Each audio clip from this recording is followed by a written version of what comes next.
YouTube frogs, welcome back to another complete guide, this time covering the newest 5-star, the one and only ARATAKI Itto. We'll be taking a look at any potential 4-star, 5-star weapon choices, talents and how his playstyle rotates, constellations and their values, artifact choices like the Husk set, team compositions, and showcasing him in the Abyss. If you're new here, first off, welcome to the channel and appreciate you dropping by. I also stream most nights on Twitch. Feel free to check out my community over there and their chaotic, chill vibes. Link in the description. Alright, let's begin. Timestamps are provided for your convenience. So, here's what My Itto looks like so far. A base investment of level 80 out of 80, Constellation 0, with level 6 talents across the board. I'll be running my best 4-piece Husk set during the weapon test to demonstrate his best in slot, higher end damage output given from this artifact set. His main stats are running a standard defense scaling DPS build, with a defense percent timepiece, a geo damage goblet, and a crit rate crit damage mask. Here's what his artifacts look like and his general stats at level 80.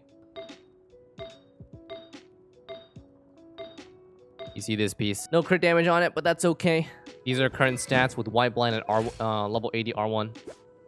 Higher crit rate with lower crit damage, but we're doing this to compensate for when the Red Horn gives an insane amount of crit damage. Moving on to talents. So before we get into the nitty gritty, here's an overview of what to expect for Itto. He's a defense conversion scaling, greedy on-field, stack-based, charge DPS character. Yeah, that's a mouthful, but let me explain. So defense conversion scaling. This means that even though we prioritize defense as the stat to scale, his kit converts this defense to attack, which is the source of his damage. Think like Hu Tao's kit, who converts HP to attack.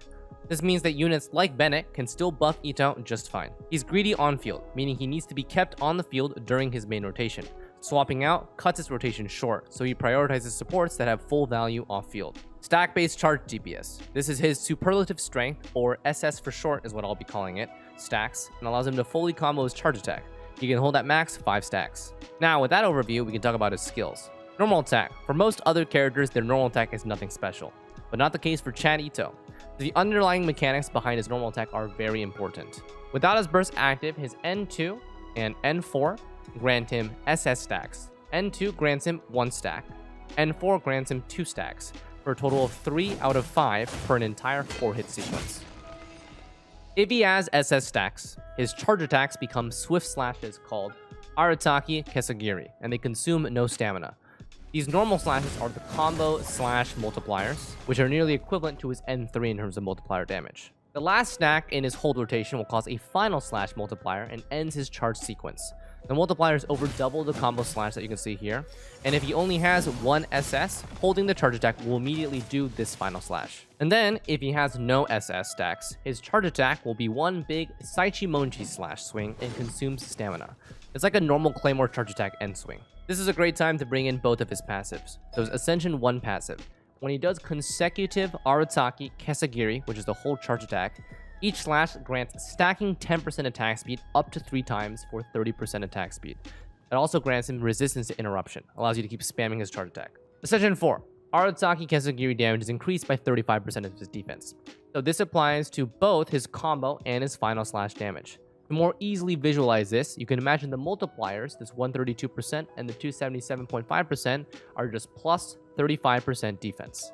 So depending on how much attack versus defense your Itto has post-burst determines how much his passive gives. Remember that these multipliers are all attack-based multipliers, and they're like this because of the conversion from his burst. So with this plus 35% defense from his A4, you can expect about 20 to 25% of the total damage from his ARATAKI Kesagiri is from this A4 passive, which is pretty significant. Also, both A1 and A4 passives relate to his ARATAKI Kesagiri's combos, which incentivize you to do SS stacking gameplay. So his burst. He basically enters the Oni King state. He converts his normal charge and plunging attacks to geo damage and a percent of his defense to attack. This cannot be reinfused, meaning that C6 Bennett won't make him Pyro. Sucks. I know some of you guys wanted to try Pyro Itto. This also grants 10% attack speed bonus, which stacks on top of his A1 for up to 40%. And also, his N1 and N3 now each grant 1 stack of SS. So combined with his N2 and N4 from the original stuff, his entire sequence of N1 to N4 within his burst grants 5 out of 5 SS stacks. This also sacrifices 20% of his own physical and elemental resist, and the state is lost upon swapping out. So important for clarification here, Itto's burst is not like Raiden Shogun's, and does not scale off of elemental burst damage like Emblem 4-piece and Noblesse 2-piece. Itto's burst is like Noelle and Xiao's burst, it's just a conversion, so all the scaling is in normal charge plunging damage. Means that normal attack leveling is very important, in contrast to Raiden, where hers can be left at level 1. His burst state lasts for 11 seconds with an 18-second duration and 70 energy cost. We'll go into exactly how his attack sequence can be maximized during this rotation in the playstyle section. Elemental skill. So this summons Ushi, the bull mascot, for 6 seconds with a 10-second cooldown, which acts as a taunt and an SS generator. Ushi is summoned with 100% of Itto's HP pool and does not increase per talent level. When you increase the talent, it only increases the skill damage. So it's possible to gain 5 SS stacks from Ushi alone. 1 from the initial throw hitting enemies, 3 from Ushi taking damage max once every 2 seconds with a 6-second duration, and once when Ushi or the skill duration ends. In practical situations, it's not consistent to maximize stacks from Ushi taking damage, so you'll usually get only 2 to 3 stacks versus the 5 stacks. Summoning Ushi also grants 3 to 4 energy orbs, and the stacks can be generated even if Itto is off-field, meaning during burst cooldown, Ushi can passively set up Itto for a head start on his SS before his burst. Now the elemental skill has really solid scaling. It's 430% at level 6 on a 10-second cooldown. Within the burst rotation, it's incentivized to use immediately after burst to gain the defense to attack conversion for maximized damage and energy refund. So this changes slightly with C6 though, where Ushi first then burst is slightly better because only at C6 can you charge attack for the full 11 seconds and you don't do specific rotations. This is due to the RNG factor of C6 not consuming SS stacks. Otherwise, Ushi after the burst for massive damage increase. It's responsible for about 20% of his burst rotation. It's pretty high. So talent priority wise, I recommend priority investment in his normal attack and burst, then elemental skill as needed. I'd honestly recommend all level 6 or higher though. Elemental skill, despite being the least prioritized, does really crack the damage for a low cooldown. If you're planning to go beyond level 8, I prioritize normal attack first before his burst, as the burst conversion encounters heavy diminishing turns with so much attack conversion. With talents done, let's discuss how to play Itto. So due to his normal attack string having a small grace period to continue dashing or throwing Ushi, in my opinion he feels really fluid to play. We'll be focusing on his on-field burst rotation, since that's where most of his value comes from. This is for my C0 Itto gamers, which is what my current Itto is. I'll mention any changes to higher Constellation up to C6. So, for C0, burst rotation would look something like this. 4 to 5 stacks pre-prepped, activate burst, throw Ushi, charge 5, which is your entire charge sequence with all 5 stacks, dash cancel, N4, which is your entire auto sequence for 5 stacks during his burst, dash cancel, P5 again, which is the entire charge spam using all 5 stacks, and then throw Ushi at the end. Setups from Goro, Albedo, and Zhongli will typically happen before he bursts here. Here's what that looks like with a 1-star weapon. Couple things to note during this rotation. The emblem that's on his back that counts as SS stacks will flash when he has 5 stacks. As long as you are somewhat paying attention, you'll notice it and you can start charge spamming right after.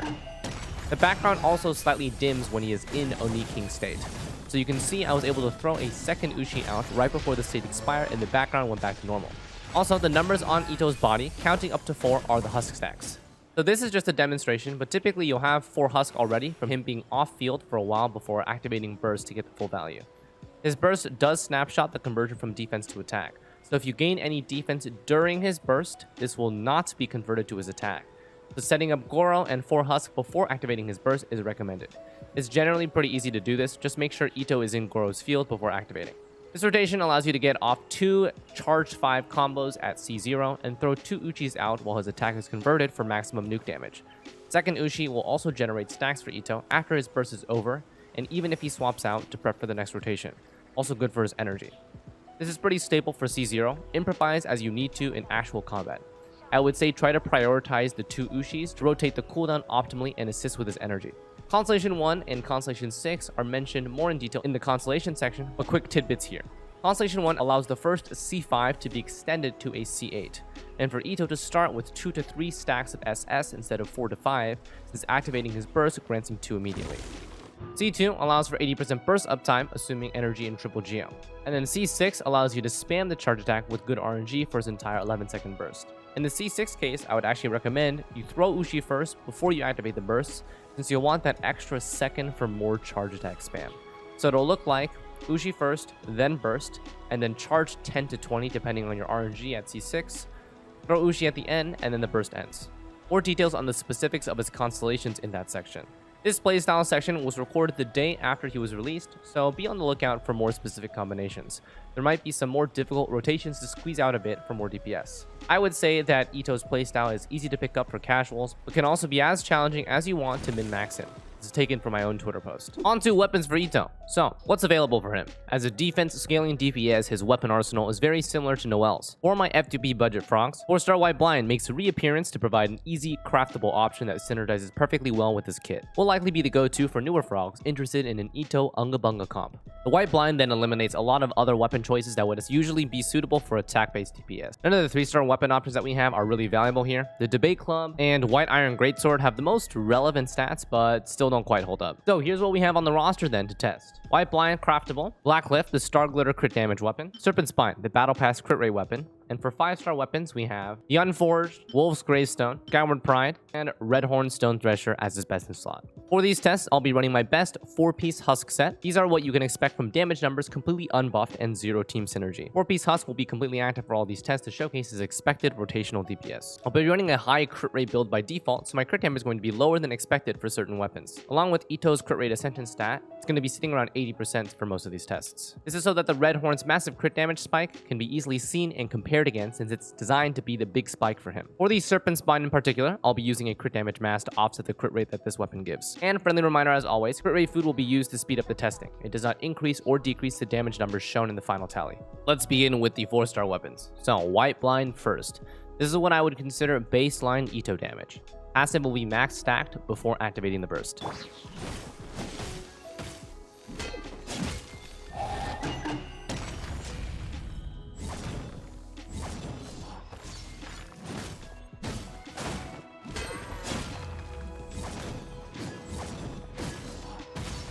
Alright, Black Cliff Sword next. The only crit damage 4-star claimer we have, demoed at 0 stacks. For Itto, the stacks actually don't improve his damage by that much. It's about 3% per the 12% attack per stack.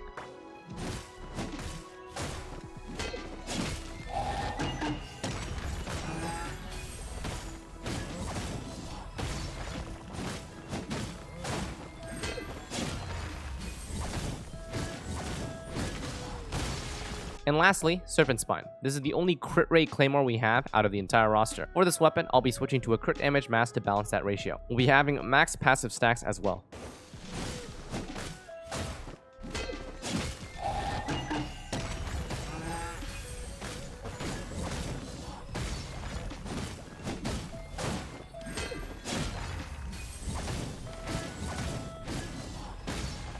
So, those are the 4-star weapons. They are all actually super close. If we look at total burst rotation damage, they all hover in the 150 to 170k damage range. White Blind is a super solid staple. Serpent Spine is about a 6% over White Blind at equal level and refinement. Black Cliff is just shy at 5% weaker. With maximum passive stacks, it will probably be somewhere in the middle between these two. In general though, whatever you have invested in should work perfectly fine. Serpent Spine is gated by $5, but packs a slightly larger punch. Luckily, weekly drop gamers who somehow have R5 White Blind and even more than that will definitely be a super strong choice and the easiest and most cost-efficient choice. Okay, on to 5-star weapons now.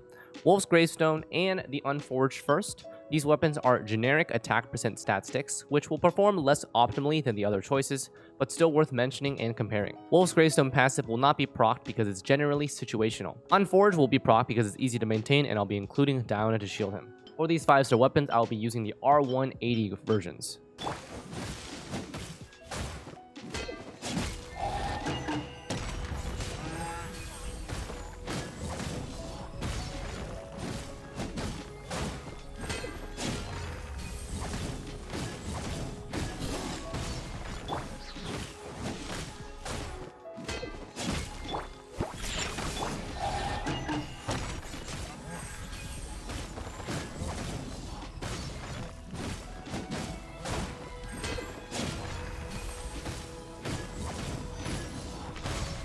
Next, Skyward Pride. Now this weapon may surprise some of you, though this makes Itto's damage personally weaker at the expense of increased recharge. The passive should not go unnoticed. You'll see at the end how well it does and why it shouldn't go unnoticed.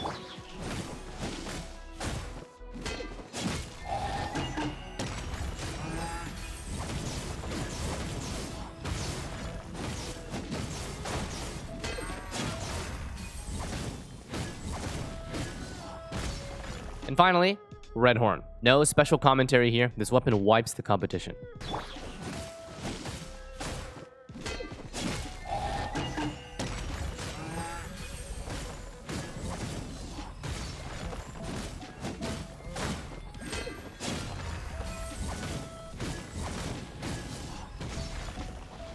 Okay, for these 5-star weapons, Wolf's Gravestone, Unforged, and Pride are all in the 150 to 160k range, on par or slightly weaker than the 4-star options. Wolf's Gravestone and Unforged are nothing special, they're just stat sticks. Skyward Pride is able to match the damage output, including its passive, which is the vacuum blades here, along with 8% all damage increase, but it also grants 33% more recharge than the other weapons, making its effective DPS output essentially higher. More burst uptime equals easier to rotate, which equals easier to play. I would say that don't sleep on the Skyward Pride. It's super solid on Itto, and it scales very well with refinements. And of course, Redhorn Stone Thresher. Blasting through 200,000 damage, this weapon is a solid 25% or more increase in DPS across the board. Most of the damage increase is actually in the normal and charge spam, which is about 30 to 40% from this portion of the passive. As you can see, Ushi only gained 10% damage. For all these weapons, in general, I would say 4-star weapons are cost efficient and solid to invest in. Prioritize, I would say White Blind and Serpent Spine over the Black Cliff. Don't sleep on the Skyward Pride. Super solid synergistic weapon and has recharge built into the weapon. Wolf's Gravestone and Unforged are okay as just generic stat sticks, and Redhorn is best in slot. On to artifacts. We know that 4-piece Husk is best in slot for Itto. If you're working on that, good luck on the RNG. 54% defense and 24% geo is a massive stat stick for Itto and very easy to stack for him. Other viable options if you want to playtest him: 4-piece Bolide set, 35% shield strength and 40% normal charge damage. My Geo mains out there who have previously farmed a 4-piece Bolide set can likely use that here. Probably need to swap for a defense timepiece though. Need to remind you guys, do not use 4-piece Gladiator set. If you guys don't know, 4-piece Gladiator only buffs normal attack, not charge attacks. Itto is built all around his SS stacks and spamming his charge attack. Gladiator will not assist this damage, so don't be fooled. Same reminder to not use 4-piece Emblem set. His burst is a conversion and not a source of damage. Same goes with 2-piece Noblesse. These are dead bonuses for him. For the 2-piece options, I think the standard of 2-piece Petra and 2-piece Husk will not change. You get the 30% defense and the 15% geo damage bonus. But you can honestly interchange anything with 2-piece Husk or 2-piece Petra. The substats will carry harder after prioritizing 2-piece Husk for the 30% defense. 2-piece Husk should be easy to maintain as a stepping stone if you are heavy grinding for a 4-piece Husk set. Newer players not at the AR45 stage yet can consider using Defender's Will 2-piece and Berserker 2-piece for a crit and defense combo. Alright, so for main stats, timepiece. I would always recommend the defense percent here, even when stacking 4-piece Husk and White Blind or Stone Thresher. Grab as much ER as you naturally can from substats. His teammates are most likely going to be built around natural battery style if you're running lots of geo characters to suffice for energy. We want Itto to maximize DPS during his on-field time because his rotational DPS is pretty high. Geo Goblet priority. Defense Goblet is okay in the middle ground until you get a solid Geo, but really prioritize Geo Damage Goblet because his Ascension stat is not Geo, which means that this is only able to be gained from the Goblet and also from 4-piece Husk set. Mask. So Itto has a crit rate Ascension stat, meaning that it is possible for a lot of players to skip directly to a crit damage circlet here, especially for my Serpent Spine Itto gamers. Otherwise though, crit rate or crit damage mask honestly works, whichever gets you closer to a nice 1-to-2 crit ratio. Redhorn gamers, pick your poison honestly.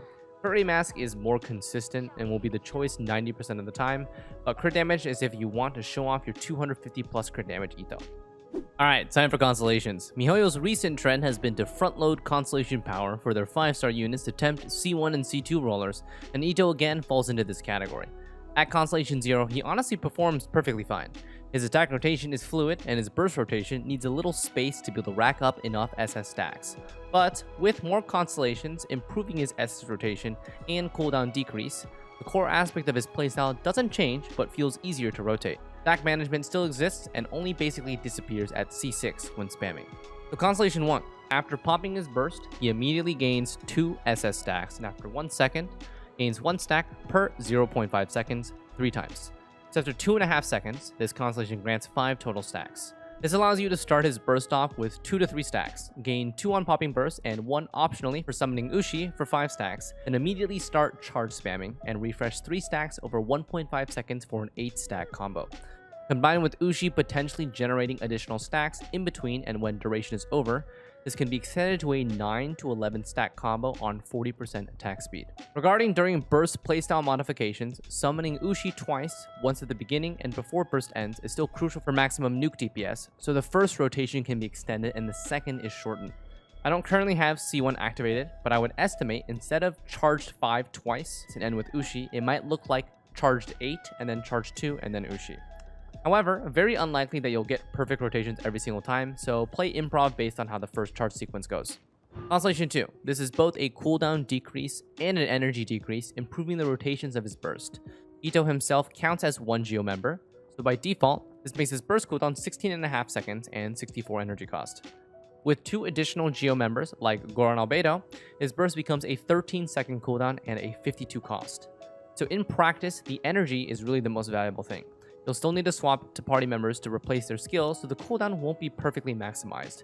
But the energy cost is really effective at managing constant Itto rotational DPS. So both C1 and C2 are pretty hard to calculate the exact DPS increase, but they are pretty significant. I would estimate at least 15% from C1 and 25% from C2, so I would say about 40% from both, on top of making him feel smoother to execute rotations. The energy refund and cooldown from C2 effectively makes his burst up to 25% cheaper and faster uptime. Constellation 3. Ushi gains 3 levels. It's more yeet power. C4. 20% defense and attack team buff including himself. Along with C2, he can buff his own subsequent burst rotations after the first one, so this becomes a significant self and team buff, around a 10% self DPS increase. Constellation 5. Standard burst plus 3 levels. More defense conversion for this. And then finally, Constellation 6. So this is a plus 70% crit damage to his charge stack, and it's an RNG 50/50 to not use an SS stack whenever he charge attacks. So this constellation unlocks the potential for a full 10 to 11 second burst duration charge attack string. Combined with his other constellations like C1 and C2, and good RNG, his charge attack swing can technically reach upwards of 20 swings in a row. So this is where, for his playstyle, it may be more beneficial to use Ushi first before activating burst. It still maintains the energy collection particles from Ushi. This is to maximize his burst time with all charge attacks. Maybe you can finish by yeeting Ushi right before the burst ends for that additional nuke DPS. This also maximizes the 40% attack speed gain for all those charge attacks within his burst from his passive talent. I would say that C6 for Itto adds at least 50% to maybe 100% DPS increase for his burst. The crit damage plus attack speed maintain is very strong for his burst rotation, making it not only huge numbers every single swing, but also sustained huge numbers. So, if you are a C6 Itto gamer, all I can say is, have fun. For team building, Itto is a greedy main DPS who scales primarily off of defense, but also makes use of attack boosts. His team comps are generally pretty restrictive, nearly requiring double Geo resonance and really making use of Goro's buffs. The first up is the most obvious. Mono Geo or triple Geo centered around Itto and Goro. As a defense-focused composition, third Geo could be Albedo, who was just recently rerun in the previous banners. This core team focuses on defense scaling, and Goro maximizes buff value with 3 total Geo members, funneling into Itto as the main DPS. With Albedo and Goro supporting Itto, this team does lack dedicated shielding and healing for survivability.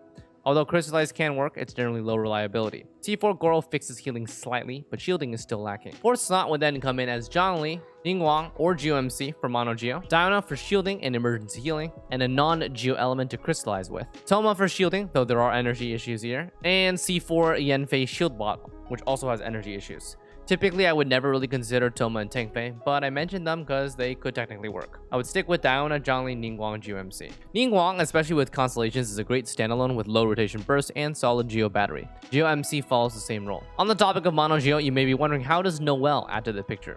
So a Noelle unfortunately does not provide battery well, and also needs to be on field for most of her damage / healing value. She may be a last resort shielder if not really Zhongli or Diana, but I generally would not recommend her in this comp. She could, however, in a different situation, be a main DPS with Goro buffing. Otherwise, some other compositions that can work that include other elements. Bennett as a 4th slot on top of triple Geo. This is focused on maximizing Itto's damage, providing a raw 1k average attack buff from Bennett to Itto, who usually hovers at 3 to 4k attack post burst. So Bennett is still able to provide a 25 to 33% DPS boost for Itto. Mona 4th slot also works, using her burst as an omen damage amplification for Itto. And on this topic, elemental catalyst characters can work as thrilling tales holders for that attack transfer. So there's also turret based characters for off-field damage and elemental application that work like so. Raiden's skill for off-field damage and element application, and then her burst for energy refund for the team. Fischl's Oz also is a turret. Kokomi's Jellyfish is a turret and also acts as healing.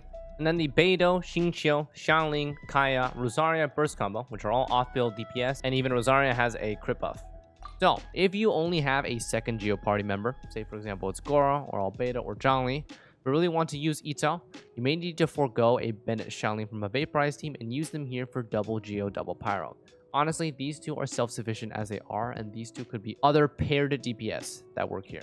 But the comp that I just mentioned, so this sounds strange and reactionless, which it is, since it's mostly just raw damage from Xiangling NATO and Itto's burst, both benefiting from Bennett's attack buff. But because both of these two DPS characters have naturally high multipliers, the team can technically work. In general though, I would say that Itto's team compositions are minimally restrictive to Goro support. They are definitely best buddies that like to stick together. Everything after those two can fill in the team comps mentioned previously or any other double pair DPS. Alright, let's showcase some comps using the White Blind and a Red Thorn Stone Thresher. These comps are triple Geo or higher with Goro, since that is most often where he will be used. Cue the music, Mr. Cope.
And with the showcase complete, that about wraps up the core of this guide. With a satisfying playstyle that caters to both casuals and min-maxers, Itto excels at outputting some of the highest and most consistent single or AoE Geo DPS in the current roster. In my opinion, he's a character that breathes life into the game, both through his dorky personality and forgivable combo rotations. If this guide helped you understand Itto a little better, don't forget to like the video and subscribe to the channel if you haven't already. It's free and really helps the video get recommended and reach a broader audience. Thanks for watching, and I wish that everyone still trying to pull Itto and Goro the best of luck. We'll see you on the next one. Take care.